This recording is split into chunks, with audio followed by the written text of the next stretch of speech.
i7 ગુજરાતનો અવાજ। નમસ્કાર દર્શક મિત્રો, i7 ન્યૂઝ ગુજરાતીની સાથે હું છું આપની સાથે પાયલ બામભણિયા। તો જોઈએ આજના મહત્વના સમાચાર।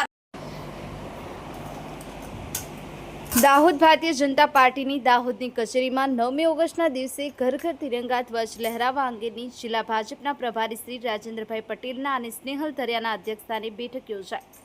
મળતી માહિતી મુજબ દાહોદ જિલ્લાના ભાજપ પાર્ટી દ્વારા હાલ 15મી ઓગસ્ટ પહેલા ઉજવણી કરવામાં આવનાર છે, જેમાં દાહોદ જિલ્લાના ભાજપના કાર્યકરો યુવાઓ દ્વારા તારીખ 11, 12, 13 ઓગસ્ટ 2026 સુધી દરેક ઘરોમાં જઈ 15મી ઓગસ્ટના રોજ ઉત્સવની ધામધૂમથી ઉજવણી નિમિત્તે સૌ કાર્યકરોને માર્ગદર્શન આપ્યું હતું અને દરેક ગામમાં ઘર ઘર સુધી જઈ ઘરો પર રાષ્ટ્રધ્વજ લહેરાવવા અંગેની જરૂરી સૂચનાઓ આપવામાં આવી હતી અને દાહોદ જિલ્લા સંગઠન અને પ્રદેશ સંગઠનના શીતલબેન વાઘેલા, શંકરભાઈ અમલિયાર, મિલનભાઈ શ્રીમાર, બક્ષીપંચ મોરચો, આદિવાસી મોરચો સહિતના આગેવાનો ઉપસ્થિત રહ્યા હતા।